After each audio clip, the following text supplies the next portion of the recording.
All right, everyone. So, welcome to Hot Takes and Hot Cakes, Week 7 edition. I'm here for Sportable NFL, which is a great website everyone should check out. And I'm here this morning. I'm Matt Harmon, as again I always do. You can see that on my little lower third there.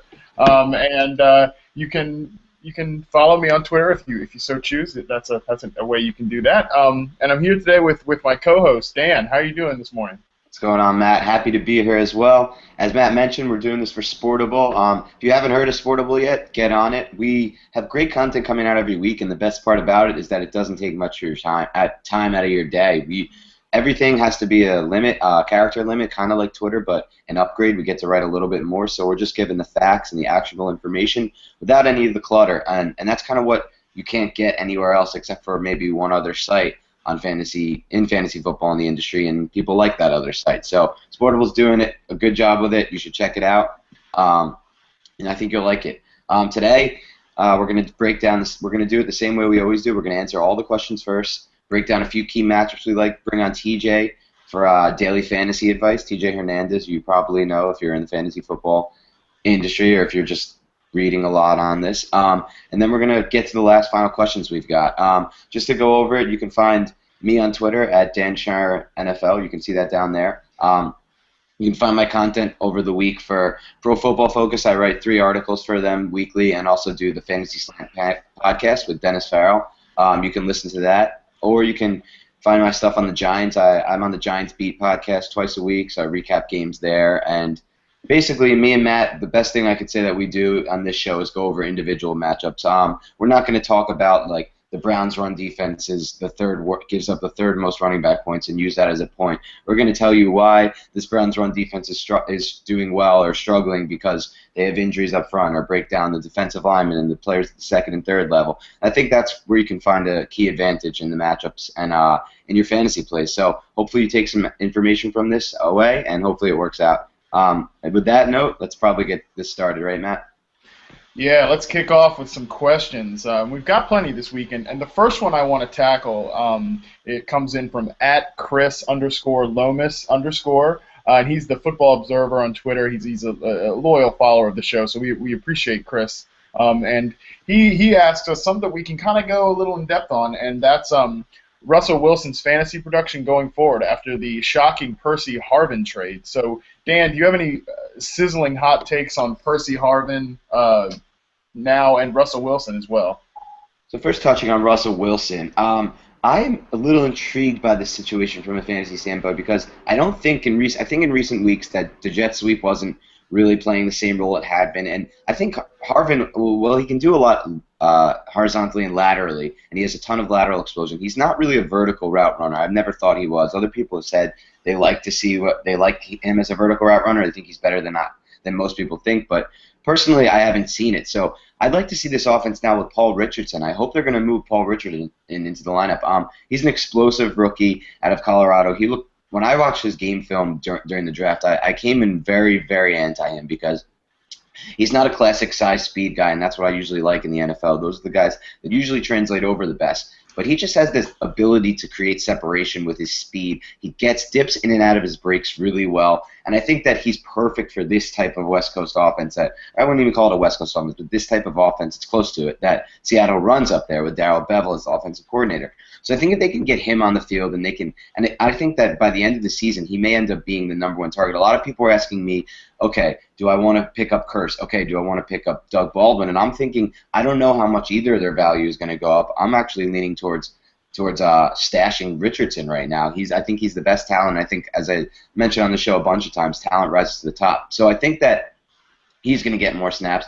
I think that they're going to change the offense a little bit, and maybe because Russell Wilson's a pretty good vertical passer.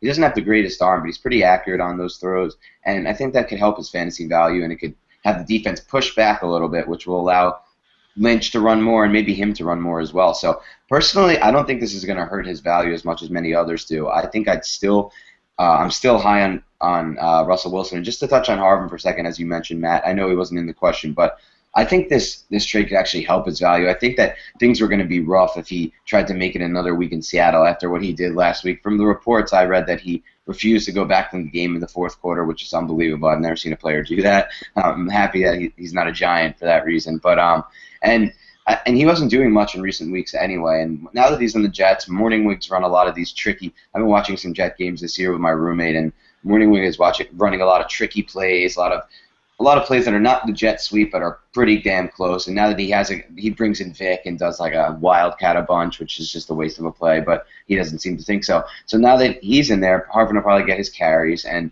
this will probably open up things for that offense. And I've been saying this all year. I like Geno Smith a lot more than other people do. So I think this increases his value. So I think both their values go up, and I think Russell Wilson's value stays about the same. How about you, Matt? Well, first on Wilson, some people are saying that this hurts him as a fantasy player, and maybe it does because Harvin really helps with getting short completions and all that. He's a threat after the catch and everything. But I actually think that Harvin's a player who you have to force feed touches to. You have to really design the offense to get him involved. And I think that kind of can sometimes hinder a quarterback, especially a young quarterback, where he feels like he has to go one direction with the ball and everything like that. And it never struck me like they were, on the same page or had great chemistry or anything when watching their games. So I actually think that this might open Wilson up a little. They do have some really uninspiring weapons, which is, if you want to call them that. I mean, Richardson, he's a pretty decent player. It was a good draft prospect and everything, but he's still a rookie. He hasn't shown anything yet. Same with actually Kevin Norwood, who's another one of their rookie receivers who I liked coming out this year.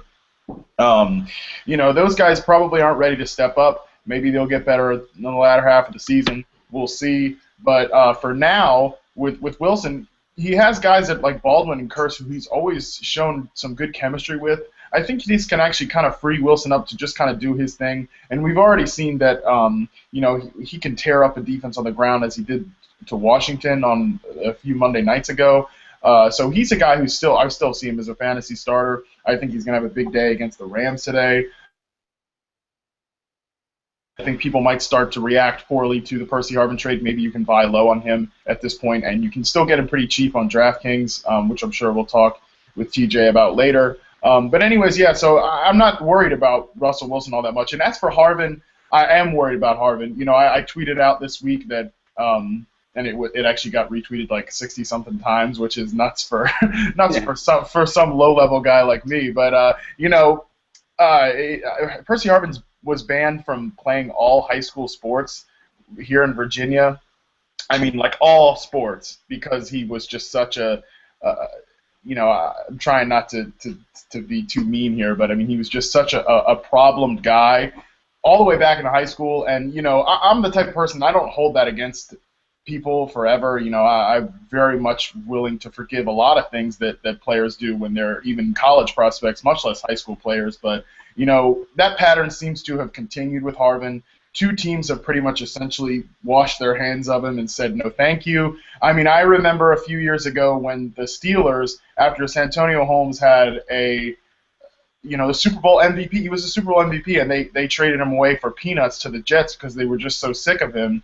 And this kind of strikes me as a similar situation. And we saw how Holmes flamed out with the Jets, actually very similarly did, that sort of, I'm not going back in the game, got in a fight with his quarterback in the huddle. We saw how that went down. I actually think that this could go down a very similar way. And honestly, nothing about the Jets offense inspires me all that much. There could be some interesting plays they could draw up for Harvin, but do we really trust the Jets coaching staff and Marty Morningweg to draw those up, mid-season? When they're 1-6 or whatever they are, I don't think so. I don't trust it, and I'm not really interested in buying Harvin or projecting him for a lot going forward. So that's my negative take on the whole thing.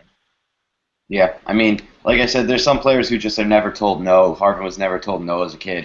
He's able to live his life doing things the way he wants to do them, and that he's become this person. I don't want to judge him, but there's just so many incidents that go into this. Just a quick touch from the Jets level. At first, I may have agreed with you that's a bad deal. This is on an overall NFL level, but all of his contract is not guaranteed, and the Jets are already 1-6, so they basically get a trial period with him this year. If it doesn't work out, they can say screw it, cut him, give up the 6-rounder, and pretend nothing happened. Because in the NFL these days, 6-rounders are for most of the part washes and they end up getting cut or don't make an impact from what I've seen. Right. Yeah. I mean, it's a desperation move, obviously, for a team that's flailing right now in a big market. And whatever. I mean, I guess I can respect the Jets doing something aggressive for once. But overall, I'm not positive about Harvin there. But that's just my take, and we'll see what happens. Moving on to some more of our questions. This one actually comes from our guy Balls Tim on. He actually commented on the Sportable the card on Sportable, which you can do, and we'll answer the questions from there. And he asks us whether Allen Robinson, or Devontae Adams is the better play this week in a PPR league. And this is two young rookies who are having their roles expanded. Adams is gaining some popular buzz this week. Dan, who do you think is going to have a better game today, Robinson or Adams? So, yeah, this is a really tough one for me. I kind of like both of their outlooks here, but personally I like Adams a lot more just based on two major factors here. Game flow of the Packers versus Panthers versus the Browns and Jaguars, and overall production I see coming from this Packers offense and this Jaguars offense. So, first of all, to touch on the game flow spot, I think the Browns will control the ball for most of the game. The offense is moving the ball very well with Hoyer. Hoyer's a very underrated quarterback at this point in the NFL and in fantasy football. So I see the possessions being limited for this Jaguars offense. 2 weeks ago, they got some garbage stats, but I mean that's because at the end the Titans started punting the ball. This game I see a lot differently. I see the Browns really taking control of it. And then on the other side of the ball with the Packers, Devontae Adams is going to have some matchups on the outside with Antoine Cason of the Panthers, and Antoine Cason has just been brutal this year. He's officially moved into the worst graded quarterback on Pro Football Focus, which is just interesting because I did get in an argument with a Panthers fan on Twitter this summer about Antoine Cason because he was getting really good rave reports during training camp, and I remember just reading his reports and being like, well, the Cardinals clearly didn't want him back, and I have never seen him as this top cornerback, so I can't imagine he would be. And then he's been burned a lot this year. Don't have the exact numbers in front of me, but he is the worst cornerback according to Pro Football Focus. So I think Adams will get some matchups with him on the outside. Jordy Nelson will get a little bit more, but it'll be about even because they pretty much rotate between split end and flanker, Jordy Nelson and Devontae Adams. So really, I see it being a really good matchup for Adams on the individual level and just on overall level with this Packers passing offense just ripping through the Panthers defense this week. How do you see it, Matt? Yeah, I mean, that's a lot of good calls from you. And, I follow the Panthers closely, so I see a lot of case. And he's a good fit for the defense because he gets some turnovers. He's aggressive. But, with that aggressiveness does come getting burned, like you mentioned, and that's why his coverage grades are so poor. So when it comes to Adams and Robinson, I'm gonna default to something that I say a lot on this show and everywhere when it comes to fantasy, and it really depends on what your team needs. Whether you're gonna start Robinson or Adams, I think Adams is a really great upside play, maybe a guy you play in DFS tournaments because he could go off today against this Carolina secondary who really can't cover anybody. The pass rush isn't getting there. Even against the run, they're not very good. But when it comes to Adams, yeah, he could see the most favorable matchups. He's not going to get the attention that Jordy Nelson or Randall Cobb gets, of course. So he's going to see a lot of favorable stuff. And the good thing when I've been watching Adams a little bit recently on the coach's tape, and he's a guy who really has impressed me as a guy who's running a lot of short routes, slants, and things like that, and he looks like he has the trust of Aaron Rodgers, which is something that is good for a rookie. To be trusted by a veteran quarterback, a great quarterback in Aaron Rodgers. So he's a guy who could score, once or even twice today, just depending on the game. And this could very well turn into a shootout too. We're going to break this game down later, and we'll talk more about it. So if you want a high upside play, I think Adams is the guy. But Allen Robinson, his breakout, I feel like, is coming, and I've been trying to jump on it every week, and it hasn't happened yet. But he's been, while waiting for this big game that hasn't really come, he's been a consistent PPR option, and so the good news with Adams is that You know, he's got all the upside. But for Allen Robinson, he's had a consistent PPR floor. He's been catching a lot of passes, short, intermediate routes. He just hasn't had that big breakout game yet. That could very well be this game against the Browns, who haven't had a great secondary. But, you know, he's still a consistent floor option. So if your team needs that safe floor, you know, you feel like the rest of your team has plenty of upside, and Robinson is a guy who could just contribute to keeping it, you know, afloat and everything, I think that he's your play. But if you need upside, you need that bigger push from likely your flex wide receiver 3 spot, then I think you go with Adams, who's probably going to have a big day today. So, again, it just depends. Matt, do you feel at all like the return of Marquise Lee to a healthy level will affect Allen Robinson's floor from a target perspective and overall production perspective? You know, I'm probably the wrong guy to ask about this because I hated Lee as a draft prospect. Okay. So I'm probably not the right guy to ask about this. But I didn't think Lee was that great. I think that you're right. There's actually some pretty good, intriguing targets, you know, between Hearns, Lee, Robinson, and Cecil Shorts in Jacksonville, and some of those guys could start to cancel each other out. But you know, Bortles has already seemed to have that connection with Robinson. I haven't seen it yet with Lee as much, so I'm going to say no, but I might be the wrong guy to ask about this. All right, sounds good. Let's go on to the next one. All right, yeah. And this next one comes in from @mstephanie, and that's Michael Stephanie 71. He asks us. He's another loyal follower of the show, so we really appreciate you, Michael, always contributing to the questions. And he asks us, better pickup in PPR, Jarvis Landry, Mike Evans, or Devontae Adams, who we just covered. And he'll be dropping Greg Jennings, which I think is a fine move. So, out of those three, who do you like? That's 3 rookie receivers right there that are really interesting.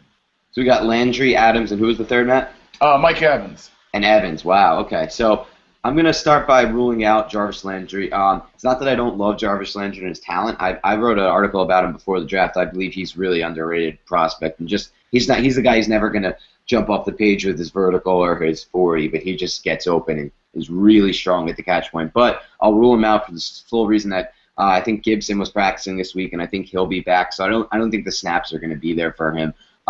Moving on to the next matchup, we just touched on Adams, so I'll move on to the next matchup with Evans. And who does Evans got this week, Matt? I'm blanking.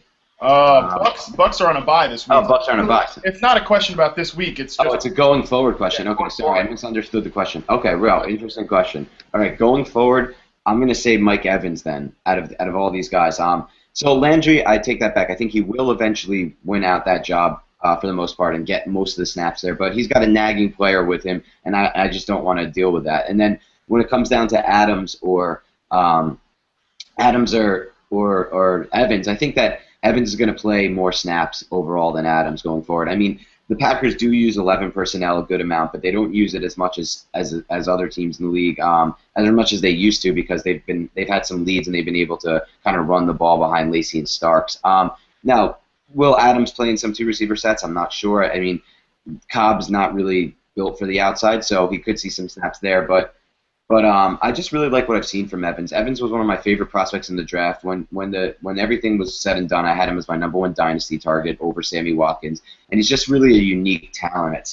Yeah, this is. I agree with you. I like Jarvis Landry. I think he can be rostered at this point, but yeah, I think he's the clear third option here. And Devonte Adams. I mean, I think he's looked better than Evans so far. Again, pure upside. I think he's going to have some better weeks than Evans, but I think you covered it well, so I won't go too in depth. But here's a little dark horse thing that we saw coming across Twitter this morning. Ian Rappaport reported that the Bucks have kind of been fielding offers for Vincent Jackson, potentially looking to trade him before the trade deadline this year. We don't see a lot of player movement in the NFL at the trade deadline. Percy Harvin, was pretty shocking as a midseason trade. So we might not see Evans or Jackson move, but if we do, Evans becomes the top guy in that offense, and that could really take him to a new level. So that's just kind of a dark horse thing to monitor when you're weighing these two. But I agree with you, Dan. I see them very similarly sort of the rest of the season. They're going to have their big weeks, but if Evans gets vaulted to that role as the number one target on a bad team that has to throw a lot in garbage time to play catch up and whatever, he could really see his stock rise. So that's something to monitor if you're looking at this situation. Yeah, for sure. All right, and moving on to our next question. This is a PPR league, and our man Ed V. Bertacuda. I just butchered that, but that's okay. He asked us Tony Romo or Matt Ryan today, and Jordan Reed or your boy Travis Kelce. Obviously, Vinny knows me well because he's saying my boy Travis Kelce, so that's nice. I'm going to take this one first, and I actually answered this question to Vinny already. It's definitely Matt Ryan for me out of the two. No, excuse me, Tony Romo. I don't trust the Falcons on the road, and Matt Ryan in general has not been a very good quarterback outside of throwing to Anton Smith. So that's something. That's something you never thought you'd hear, given that he has Roddy White and Julio Jones. But it's been Anton Smith making the big plays in the passing game. If you take out those long catch and runs he's had, Ryan's been a pretty useless quarterback recently, which is shocking, and especially with a home game against the Bears last week. I think the Falcons in general, that offense is really sinking stock. I mean, all the players' stock in there. Julio Jones is going to get his. He's going to be one of the top receivers in fantasy, but everybody else is really falling off the page, except Anton Smith. And that's a whole other separate discussion. So I don't really trust Ryan. I'd go with Romo. This Cowboys team is surging. I'm not really all that scared of the Giants defense. I think he's the better play.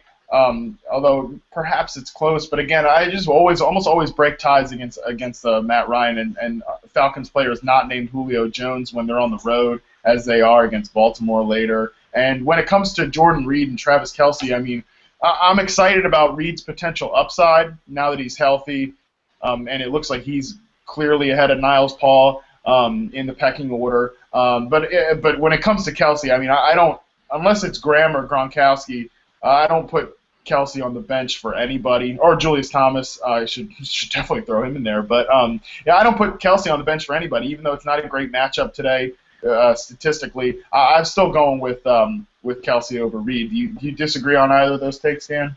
No, I agree 100% on both those takes. First of all, Matt Ryan, as you mentioned, you put out some great stats about his fantasy points without Anton Smith, but I'd like to just say, let's think about last season when the exact same situation almost to a T played out, except for the fact that Julio Jones went down, but it was the exact same thing, the collapse of Ryan's offensive line.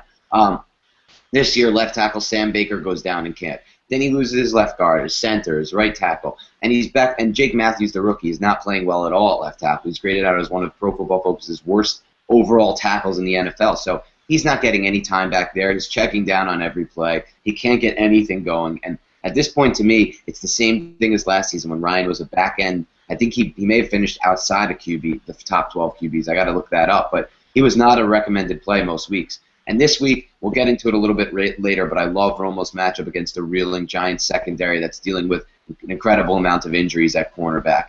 And basically he's going to have to commit a lot of players to stopping the run. So I love that matchup. But then, touching real quick on Kelce, I'm with Matt. I'll add one more guy to the I will play anybody, Kelce over anyone, and I'll say Jordan Cameron because I really like the connection he's getting going with Hoyer, and I really like what I've seen from Hoyer. And I'm back on the Cameron bandwagon. But But besides Cameron and the big three tight ends, I can't imagine benching Kelsey for anyone at this point. He's a dynamic talent. The Chiefs are going to realize, if they haven't already, and they're starting to, that he needs to be the focal point of that passing offense. It can't be Dwayne Bowe. So that's going to happen going forward, I think, for the Chiefs, and I think we're going to see a ton of Kelsey going forward, especially coming out of the bye, where Reed has a chance to look at what he's done well and where they can get Kelsey more involved. So kudos to you for having Kelsey this year, and get ready for a nice big second half.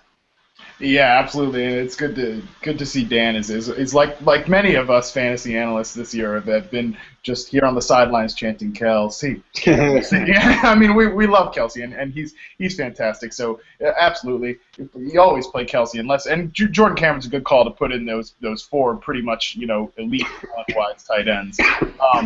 So another question we have here from Michael Stephanie. He asks us.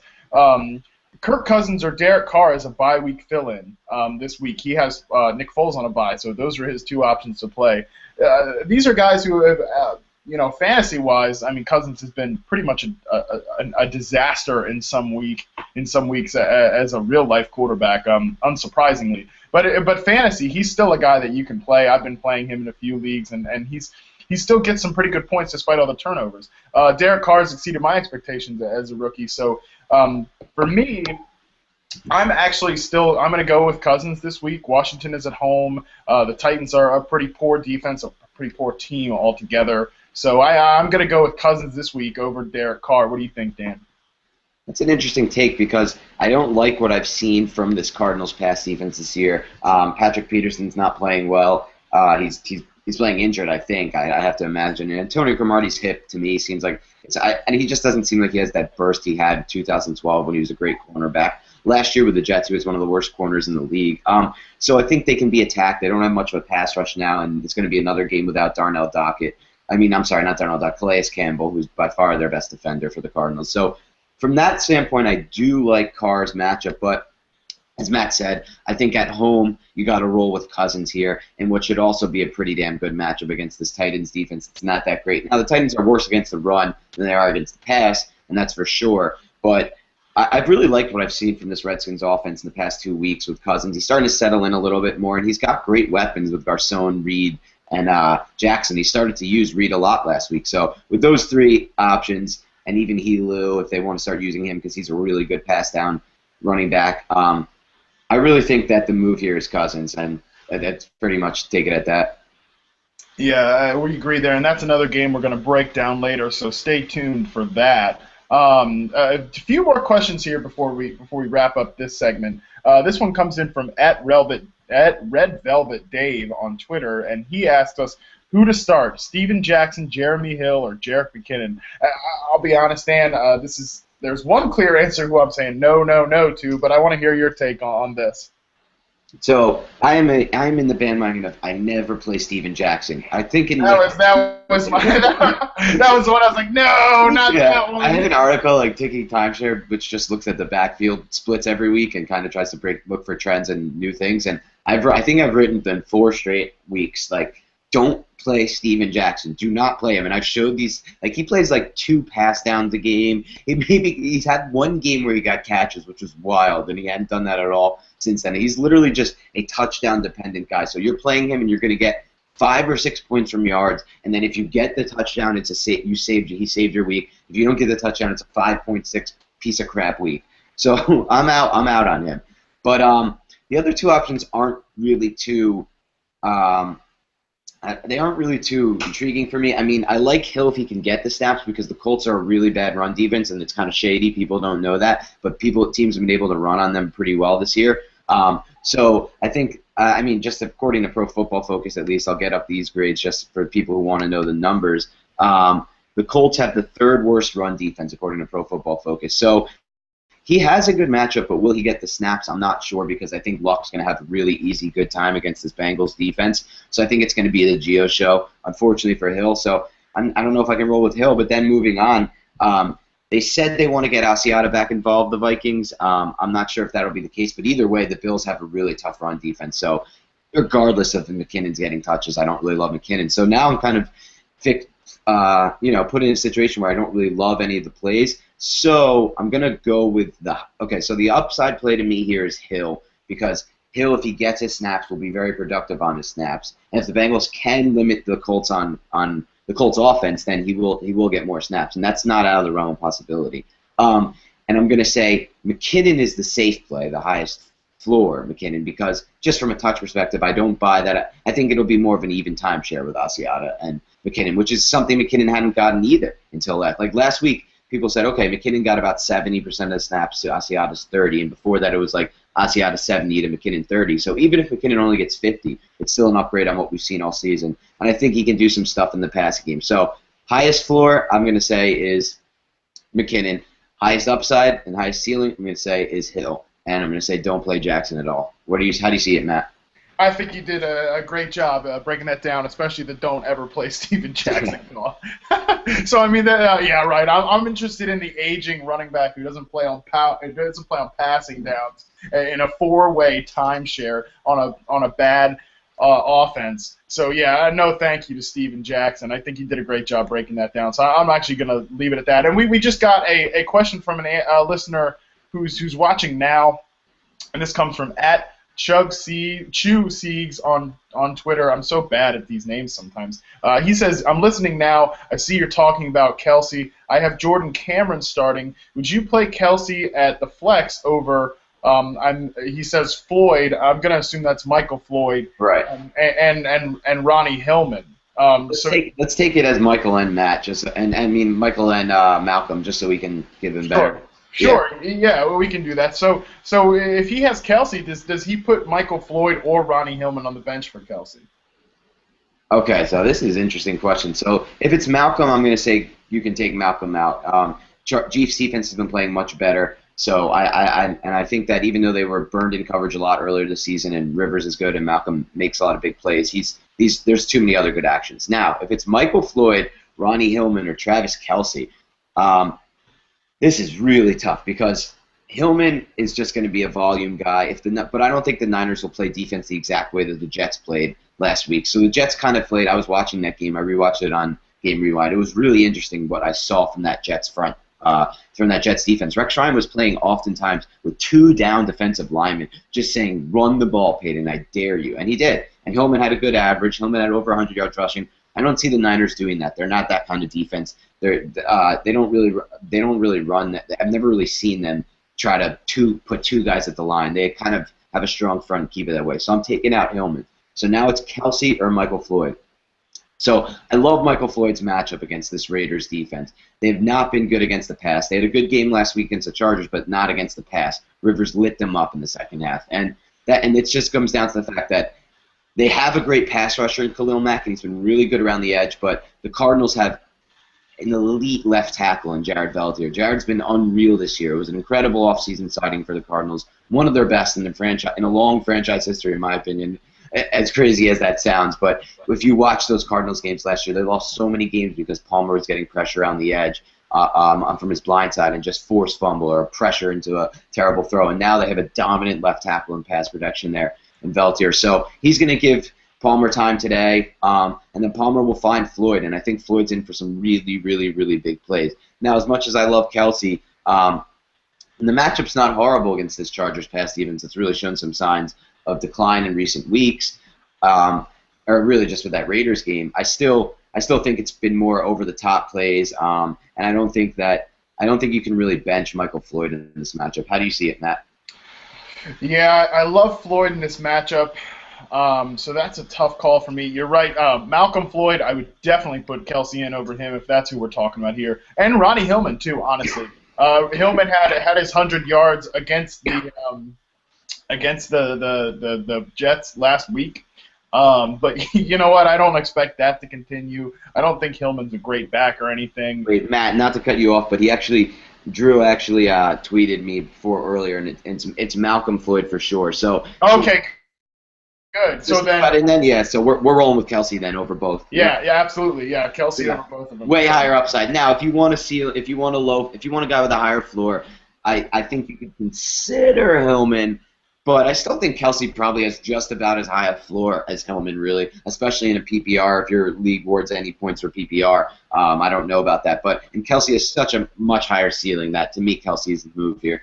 Yeah, look, you could say that about the floor thing without Hillman, but I don't think the Broncos. I know they put him back in after the fumble, but Ronnie Hillman's shown he's capable of just completely, whatting the bed about when it comes to these matchups, or when it comes to the getting the opportunities. He did that last year. Could happen again. I don't really trust John Fox to stick with Hillman all the way through. So yeah, Kelsey over everything. Sorry, that's the way I see it. But yeah, so we'll get two more questions in here before we move on. I actually have a couple, Matt, that came into me. If you want to take those real quick. Sure, go ahead, go for it. All right, so this is another one from Ball is Timothy Evans, the man, always watching the show, always tweeting us questions. So thank you, man. Keep them coming. We'll always answer. So he needs to pick one wide receiver in a 10-team standard, no PPR. Mohamed Sanu, Andre Holmes, and Steve Smith Sr. Wow, first of all, Tim, those are some great options. I've looked at a lot of their matchups this week. I'm going to say Sanu versus the Packers is my call, and it's close with Steve Smith. I think Steve Smith has an incredible matchup against this Falcons pass defense, but I think the Ravens will control the clock by running the ball, and Justin Forsett is one of my favorite daily plays this week because of that. So I think in that sense, you gotta worry about volume, and Sanu has really been Dalton's #1 target since A.J. Green went down, and he had a really good game last week, and he's really turning into a player that I originally thought he might turn into. I loved him at college at Rutgers. I thought he was really good. He reminded me of an Anquan Boldin a lot, and he has huge hands. He's strong at the catch point, so I think he's going to get peppered with targets again. I think they're going to move the ball well against this Colts defense, and my play is Sanu. How do you see it, Matt? Yeah, Sanu against the Colts. I think he said the Packers there, but anyways, they're really kind of similar. That they've been surprisingly pretty good pass defenses, both of them. That's probably not the option I'd go with. It's really between Smith and Holmes for me. Like you mentioned, the Falcons are a bad defense pretty much all the way around. I think Smith could definitely have another big week.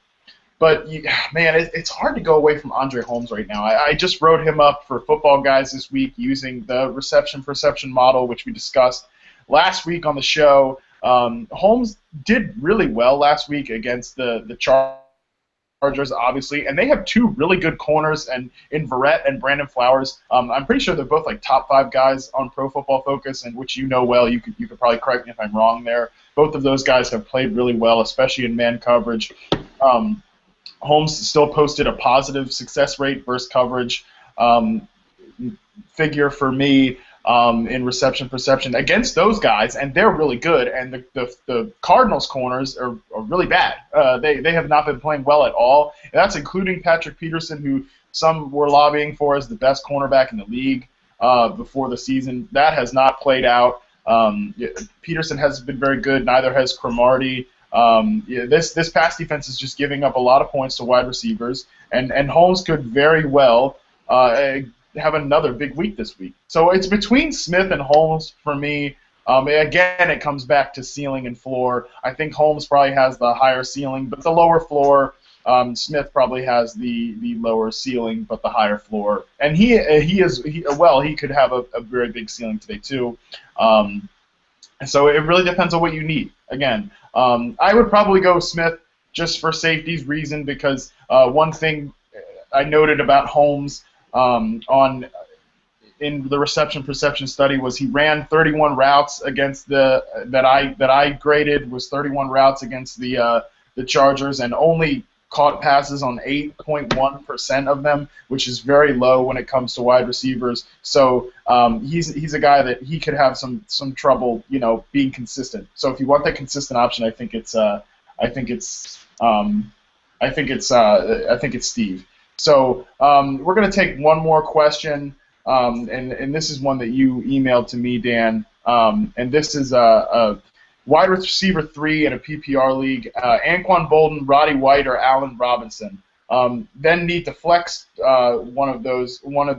need to flex 2 from those 3: Vernon Davis, Jerick McKinnon, or Torrey Smith. So looks like we have to pick a third wide receiver and then one flex. Who are the 2 that you're taking in this line here?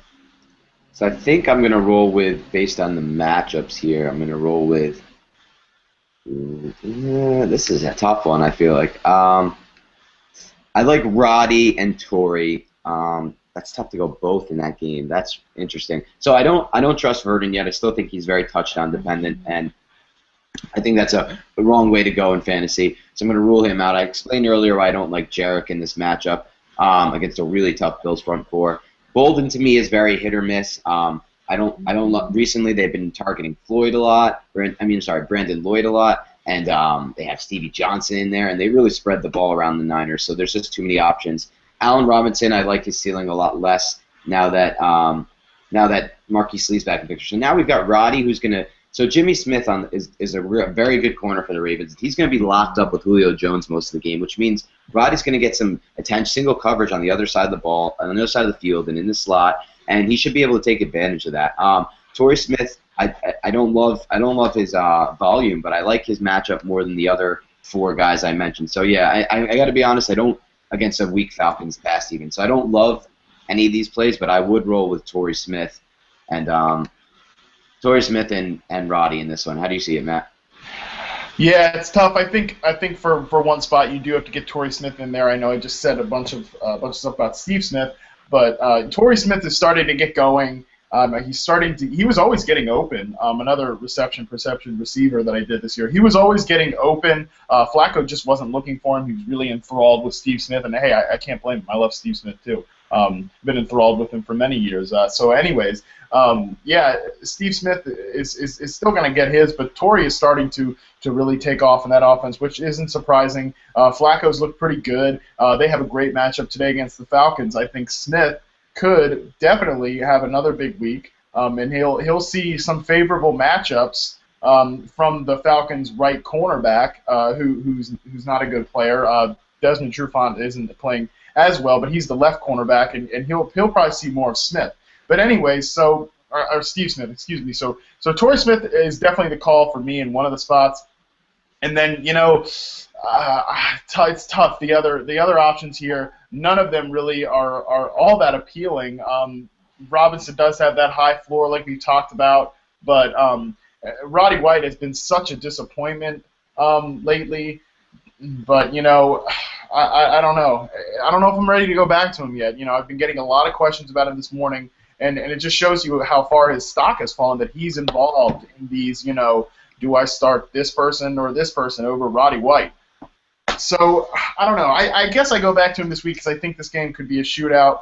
I'm not totally scared of the Ravens' pass defense, but I understand if you're playing a guy like Allen Robinson over him. So it really depends. But I think I'm going to go with Roddy, with Roddy and Torrey Smith today, which is both in the same game, could really turn into a high-scoring game due to the Falcons' defense and everything. But so I agree with you, Dan. All right, so we're not too thrilled with the call, but we like the same guys. That has to be worth something.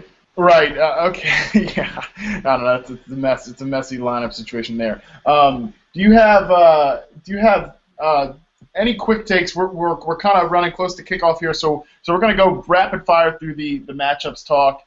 While we wait for TJ to come on for the daily segment. We wanted to highlight Green Bay and Carolina, and Washington and Tennessee were my two games. Your two games were Giants, Boys, and Browns, Jags. All right, so give us your rapid fire hot takes on those games. Quick rapid fire takes. I love Hoyer and Cameron this week as a stack play. They're really cheap to stack them in DraftKings and FanDuel, and they should both have really good matchups and a lot of production against this Jaguars pass defense. It's the worst in the NFL. They can't rush the passer. They can't cover, and Hoyer should be able to take advantage all day. Hoyer is the best deep ball passer in the league right now, according to Pro Football Focus. Incredible stat, and I love it. So roll with those two. And the other matchup, target Tony Romo. I hate to say it as a Giants fan, but Dominique Rodgers-Cromartie traveled with the team. No one knows if he'll play. He's really banged up, probably playing at about 50%. He said 60%. I think it's closer to 50%. They lost their other two nickel corners already this year, Walter Thurman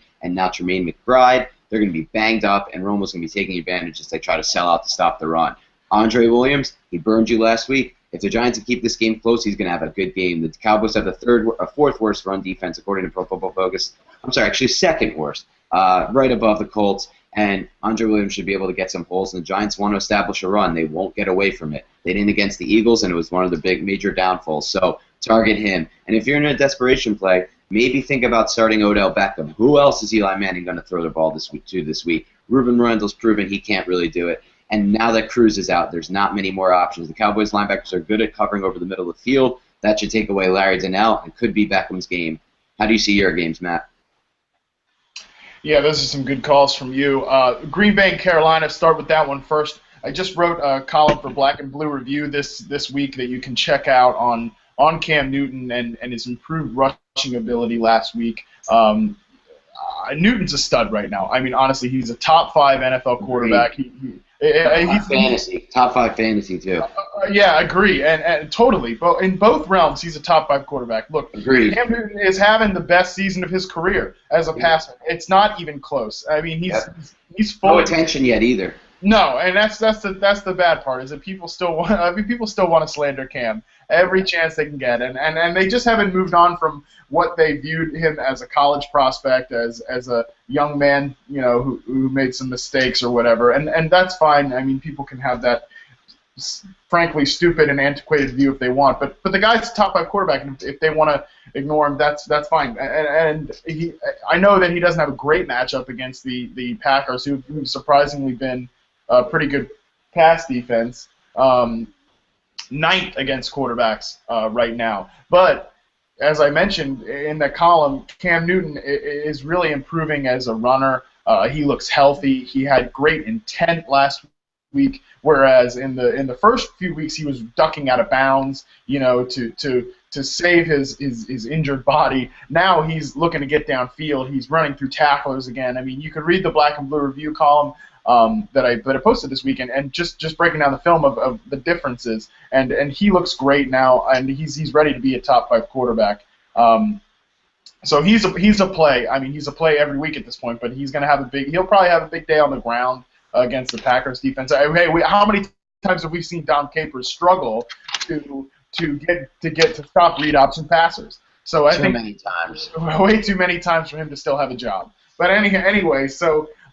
He's a play. Other than that, though, Kelvin Benjamin is active for this game, despite a lot of concerns whether he was going to pass the concussion protocol. Kind of a surprising report midweek there, but Benjamin is playing. He's active, so I think you play Benjamin again, despite the weak the good passer rating that pass defense rating that the Packers have. I think you still go back to Benjamin every week. I think he's an every week starter.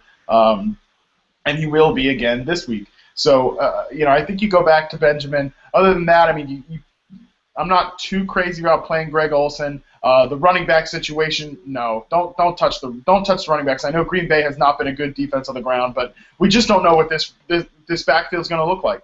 Fozzie Whitaker actually looked like he was going to be competent last week against the Bengals, but he got hurt again. Re-aggravated that quad injury. He's out, so you can't. I don't really think Jonathan Stewart's going to play, but I don't know. The offensive line is so bad, and everything in Carolina is just a mess on the ground. So I don't play any of those backs this week unless I can help. If I can help it. Then you come to my next game there is the Green Bay side. Excuse me. You play everybody pretty much on Green Bay this week. I don't think it takes a genius to tell you to play Jordy Nelson and raise your expectations for guys like Jordy Nelson, Randall Cobb, Aaron Rodgers against this Carolina defense who hasn't been able to cover anybody. And then you come to Devontae Adams, who we've covered plenty on the podcast today. The running backs, I think you can even go back to Eddie Lacy. Just for on his cheap DraftKings price, you could go back to Eddie Lacy because the Carolina rushing defense hasn't been great. It's had some big breakdowns. Could have one against Lacy today. He's shown he can really take advantage when there's big holes, as he did against the Vikings. But that didn't really come. That didn't really come every week, especially early in the season. But it might come today against this Panthers defense that's had a lot of breakdowns. James Starks, if you're desperate, he's pretty much splitting the backfield with Eddie Lacy. Maybe if you're desperate, you can play James Starks. So, yeah, not a genius take there to say start most of your Packers this week, especially at home. And then my next game is the Washington against the Tennessee Titans. Look, I think with Washington, Pierre Garçon, he's another cheap guy on DraftKings. I think he's available for about $5,000 on DraftKings, and that's a great price for a guy who I think is in line for a big game. TJ talked about this last week, where it's just going to the targets are just going to eventually swing his way, and that could very well be this week. Where we could see Garcon be the targeted guy against what's a pretty poor Titans defense. And at home, I trust Garcon this week. Jackson is an every week start. He's a guy who has big playability. He's always, Mr. GPP. He's a guy you play for those big plays. Jordan Reed is back, and as we mentioned, he's looking good. He could very well be a tight end one the rest of the way, maybe even a high end tight end one. The good thing about him is that he gets open so early in his routes and in those short areas that he could really be a guy who racks up receptions from Cousins when he's panicking, as he clearly does, or when RG3 gets back and he's panicking, because he clearly does that too, and especially with his injuries. So Jordan Reed against this defense, I like that. Wesley Woodyard's not a great coverage linebacker, despite his fast tendencies. So I like a lot of Washington offensive players this week. Even Cousins, as I mentioned, I think is a good start against a bad defense in Tennessee, especially at home. I don't think he's going to have too many problems scoring. And on the Tennessee side, Jake Locker's out again. What a surprise! That means more of Charlie Whitehurst, which is kind of gross. But yeah, against the Washington defense, Whitehurst, I think, can do enough to get some of these guys the football. You're talking about guys like Kendall Wright, as a PPR option, I think is pretty good. Then there's Justin Hunter, who's always a big play threat. So I think some of these guys can be very usable this week. I still don't trust the Titans' backfield situation. Sean Green is not going to play again. That means more Bishop Sankey. And I know there's a lot of Bishop Sankey truthers out there, and we're just waiting.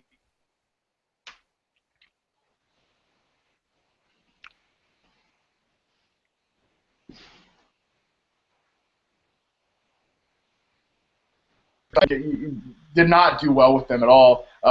Sankey's not ready to be a high-impact player. He probably never will be a high-impact player, in my opinion. So I'm not excited to play Sankey this week either.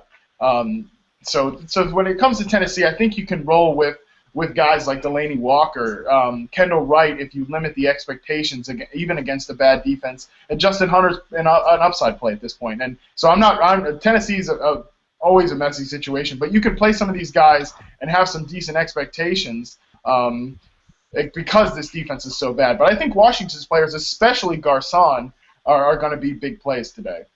So that's my take on that matchup.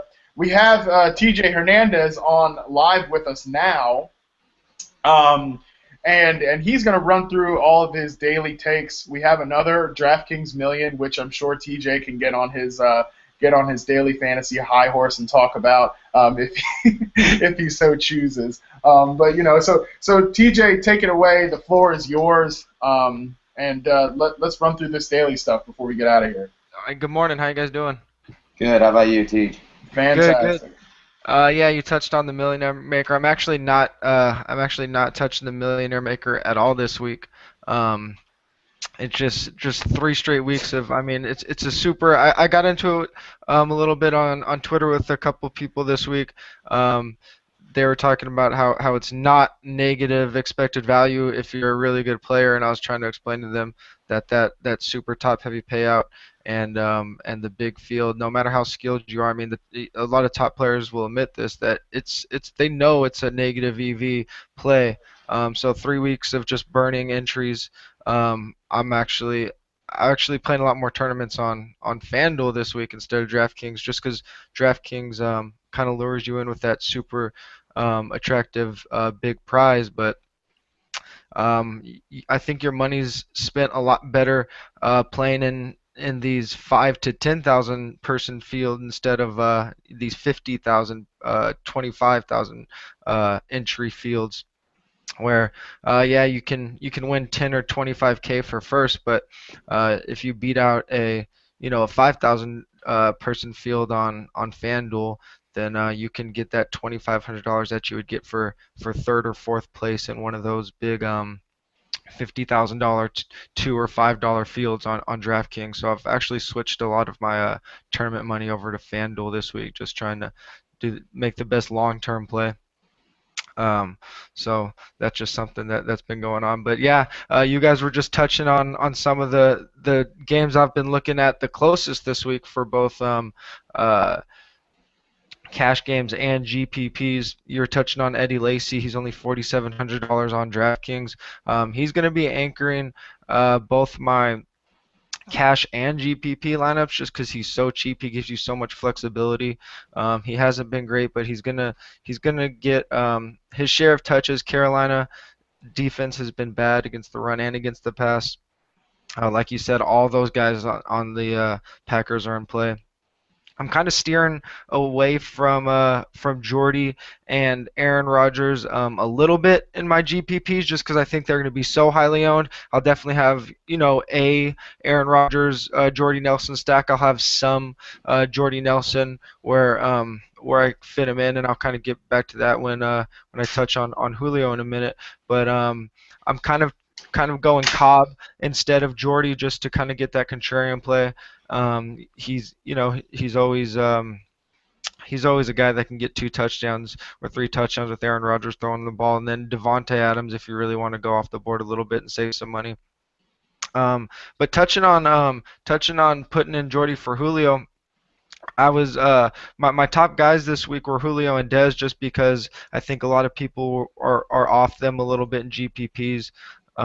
Jordy, Antonio Brown, Demaryius are the popular plays. It seems like this week, looking at ownership percentages from FanDuel, which tend to translate over to DraftKings tournaments, just because people look at the matchups and in GPPs they'll kind of do away with the value a little bit and go for the top plays.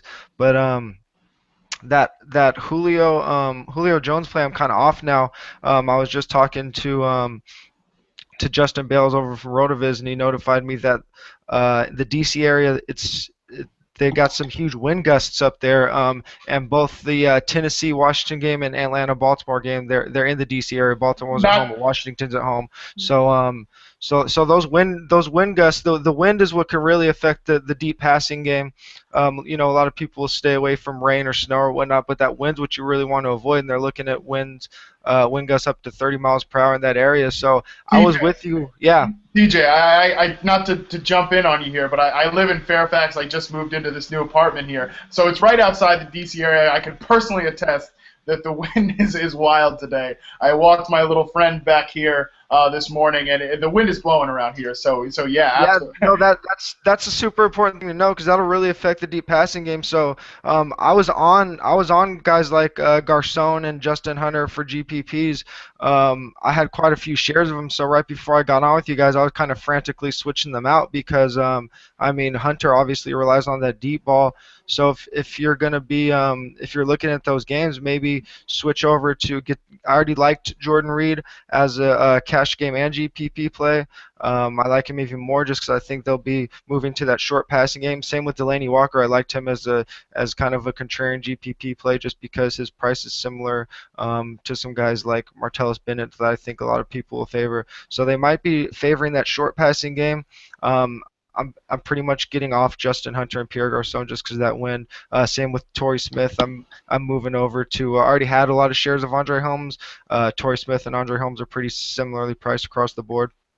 So going more Andre Holmes, more shares of Andre Holmes. Touching on that Raiders game.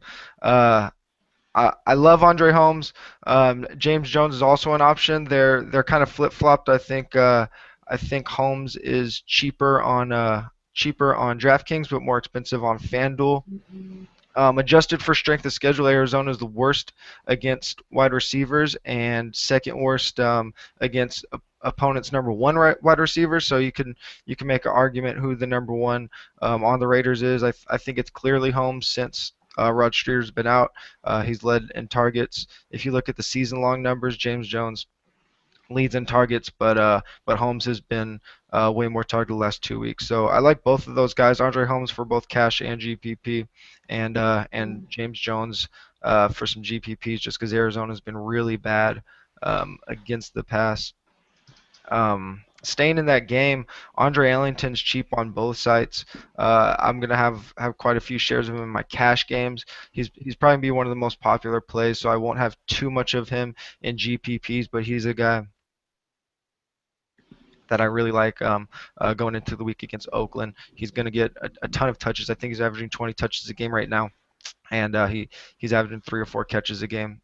On DraftKings, Russell Wilson's such a good value. I think he's priced 15th against the Rams. The Rams are 29th against quarterbacks adjusted for strength of schedule. So Russell Wilson's gonna anchor my cash game lineups over on DraftKings because he's so cheap. I'm going to diversify across the board.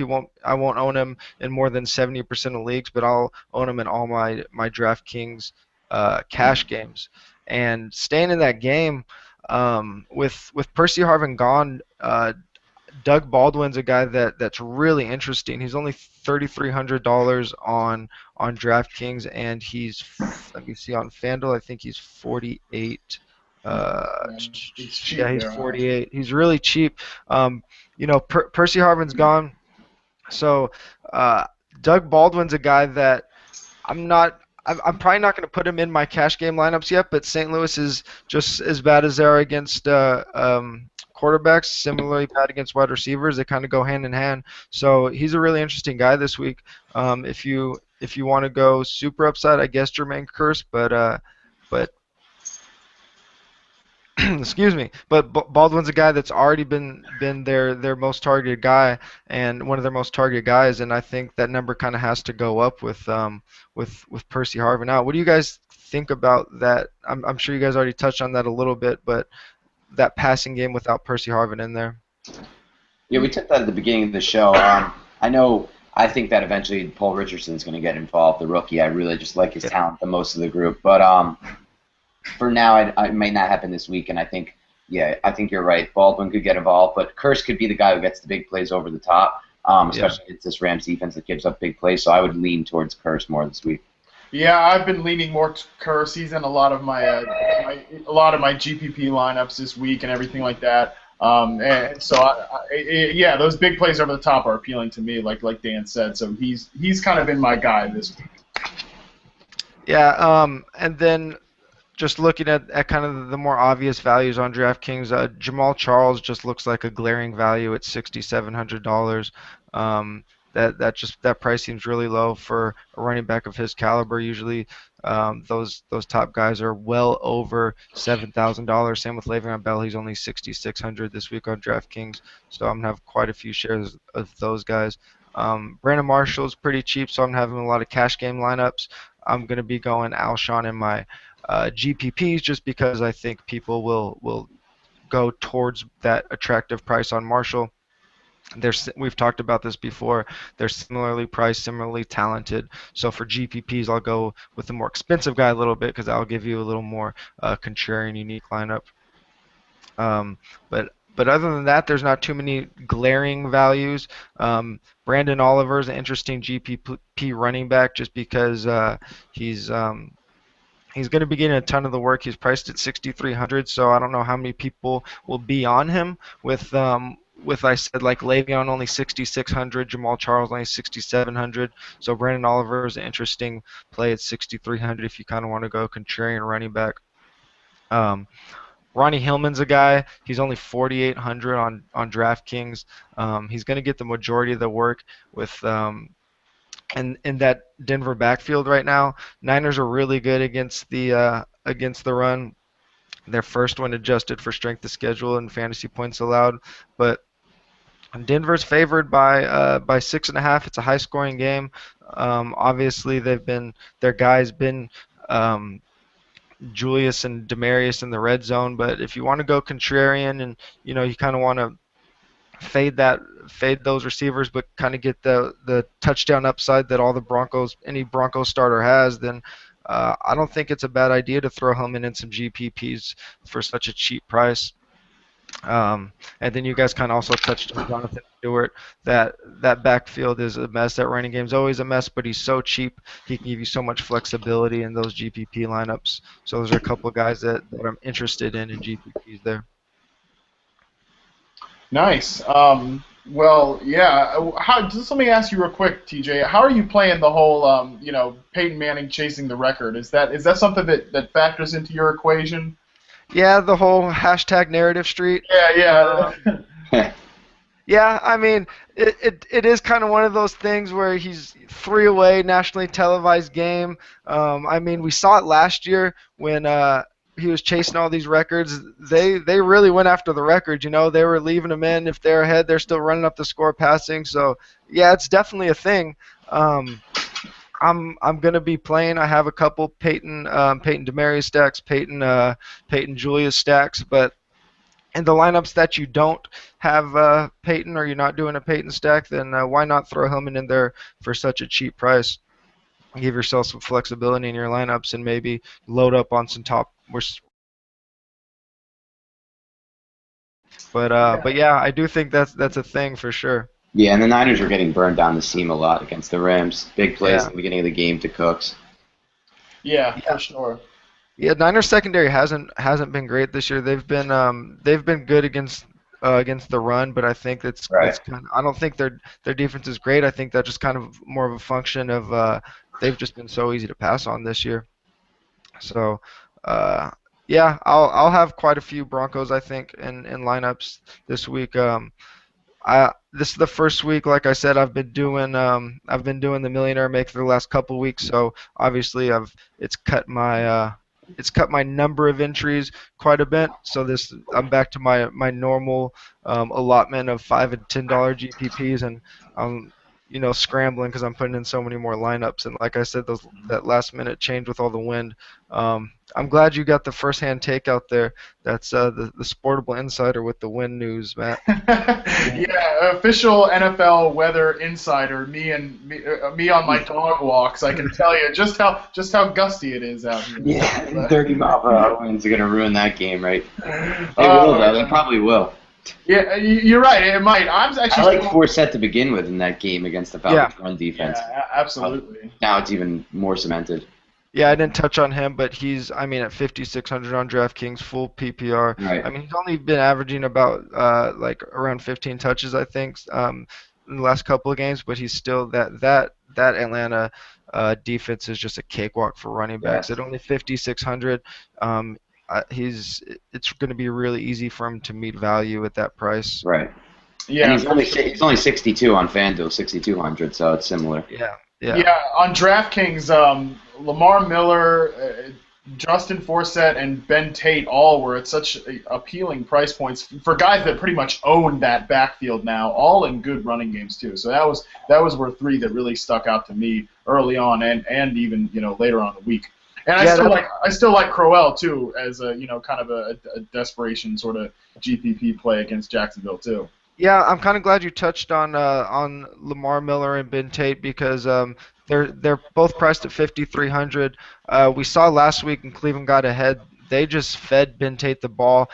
Since he came back, he has the second most rushing attempts behind only DeMarco Murray. So they're expected to be up again today against a bad Jacksonville defense. You can run the ball in Jacksonville, you can throw the ball in Jacksonville, you can basically do whatever you want. So Ben Tate's a guy that I really like against Jacksonville. And with all those cheap running backs on DraftKings this week, there's a lot of running back value. A question I get a lot on Twitter and just from guys that are starting up on DFS, they're kind of asking, where do you put your money in cash game? Where do you put your money this and that? And, the kind of generic rules you want to spin up on running backs in cash games and quarterbacks. But you also have to be very fluid when there's those obvious values like that. Ben Tate, Justin Forsett, you're still getting the workload of the top price guys, and then you can afford to put in guys like Brandon Marshall and Jordy Nelson in the same cash lineup. So don't just go in there blindly, sticking in the most expensive guys. At running back, yeah, they do offer the highest floor and highest ceiling, and you do want shares of them. But when you see those values like Matt mentioned, get them in there and be flexible. Don't there's not a magic formula to DFS. It's fluid every week. Your game selection should be fluid. Your lineup should be fluid. Right. So it's really all about value. There's no magic formula. So don't automatically plug those expensive backs in. And those guys have given me a chance to make some really unique lineups and some lineups that I've liked more than many lineups I've liked lately, and you'll start seeing that as the season goes on. We can nail these values that the sites are kind of late to get on, like guys like Ben Tate, Justin Forsett, and Lamar Miller. Yeah, absolutely. All right, well, that's all the time we have, unless anyone else has a burning take they got to get off their chest. I got to ask you one quick thing, Matt, and this could go for you, TJ, but Matt, because you're closer to the Panthers, I got Jimmy Graham in my team. I got Cameron, who I'm locking in at tight end. Why? Can you talk me off of? I'm not going to do it, but something on me wants to start Jonathan Stewart over Jimmy Graham in my flex. Oh, no! I love Stewart. Stewart. And if you want the push, I have Jonathan Stewart in 70% of my FanDuel of my GPPs. He's so cheap. He's so cheap.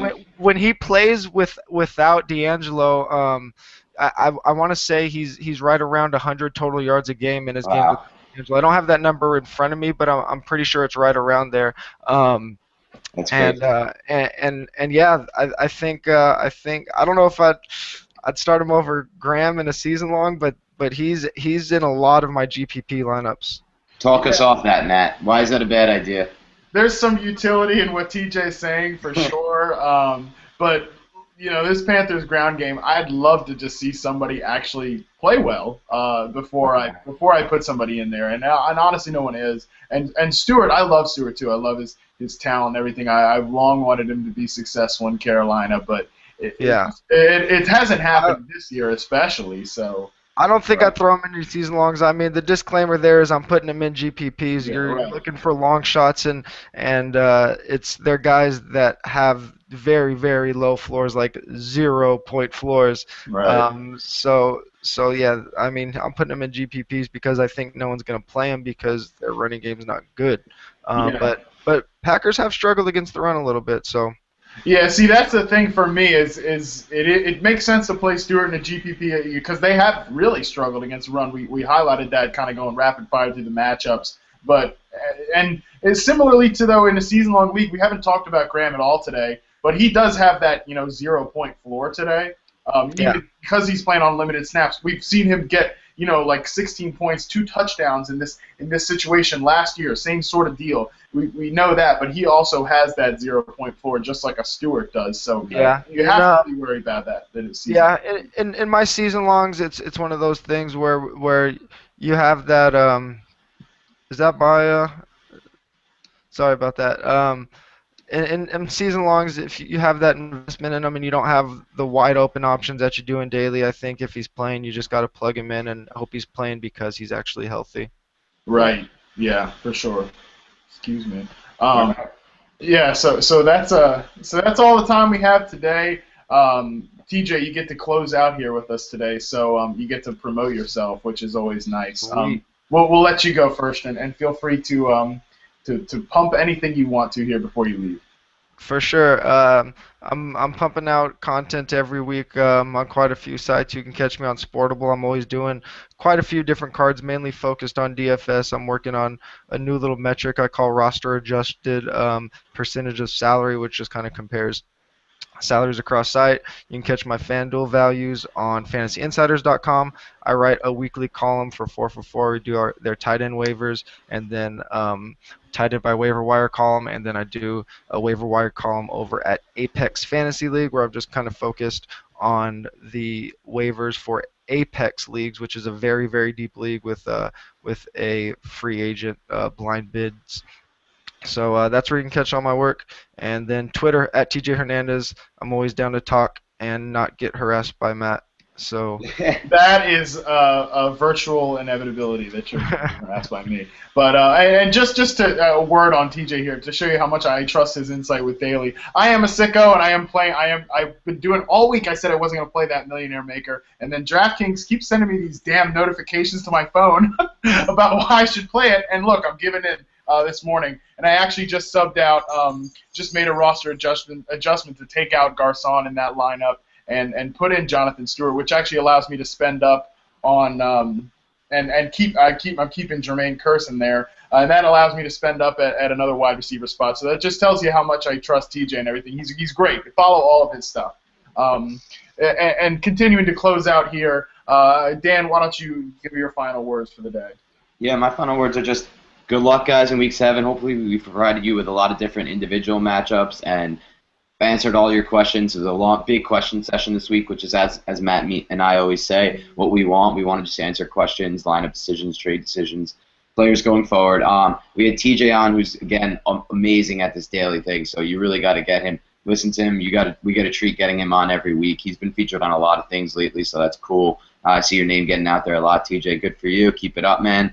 And besides that, check out Sportable, because we're all on Sportable a lot. We're all from different places. Football guys, Pro Football Focus, plenty of 4for4, plenty of other awesome sites featured. So I mean, it's like a combination of every great. I mean, a few different writers from a lot of great sites coming to one place. So check it out. And besides that, have a good week 7, everyone. Yeah, absolutely. And just a few final words from me. You guys know where to find me by now if you've been watching the show. You can find me on Football Guys doing reception perception stuff there. Getting a little better at rhyming that, so that's nice to see. And you can find my weekly columns breaking down the film of the Panthers at Black and Blue Review. And you can follow me on Twitter. There's my name on my lower third there, at Matt Harmon BYB, where I'm harassing plenty of people and also trying to give out some smart advice. So follow all of our stuff, guys, and especially over at Sportable. I'll be doing the Rapid Reactions blog today. And so you can follow that for all my instant, hey, this is what I'm thinking at this moment sort of thing, and try to make some sense of all this stuff with me. But with that, yeah, make sure you check out Sportable, follow TJ, follow Dan, follow myself if you so choose, and everybody have a great week. Good luck to everybody in season-long and daily fantasy, and let's go have some fun. Thanks a lot, guys. good luck, guys. See you later, guys.